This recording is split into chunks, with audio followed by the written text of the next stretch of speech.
là khui thấy hoàn nè 3 mét à và về phía sát to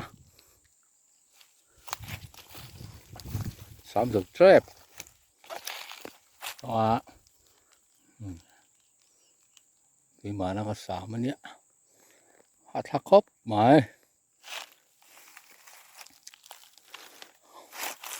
งู3 har đỡ lắm à nó khui thấy rõ bộ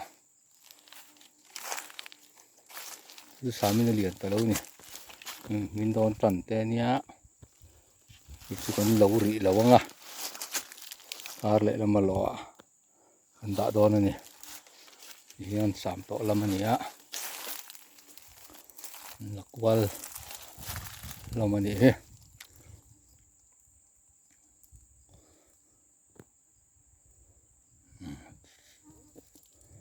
cũng thấy giống trọ thế bộ bị block trần về to thì anh mở nó cùng thế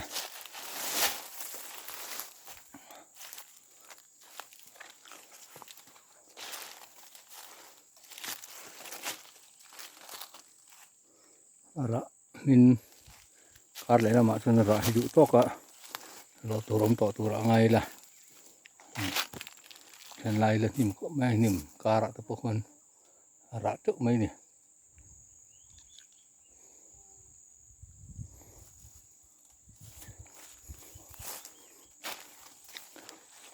cuốn là vin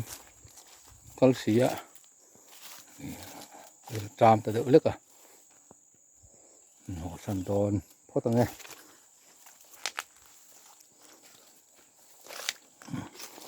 lại mình chữ mình đỡ rất là vào những tiền gần lâu phốt đòn này trời lại mấy mình chỉ cái khả lâu mà lâu phốt tăng nghe tài thật tốt khóc mày thế là tên vào bẩn ra với thợ thuốc mày ạ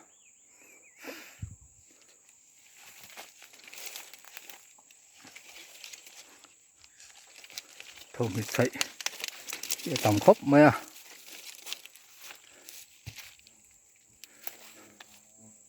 cũng là thọc tu tới lâu họ khóc mày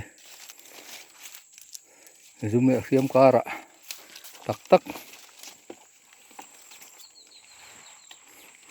nó khui thấy tới bộ hi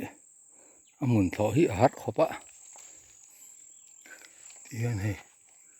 trong trọ tới bộ khi bị block về chân nên nuôi to nghe anh nóng nè cũng biết nói thế nào về thấy to nghe mà muốn chơi cái cháu đó rất có ô tới bộ hi kia vắt lâu nè đây là khui thấy hi mình lấy đâu ở vàng hiên cái này lâu phốt tăng à lúc mà tới school cần cầu đó nó vàng hiên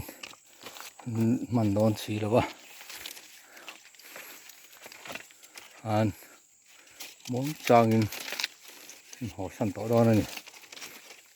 nuông mấy lâu ổn hi cái mi bỏ hi mình tỏ khúc này à bây giờ lâu lẹ khá mà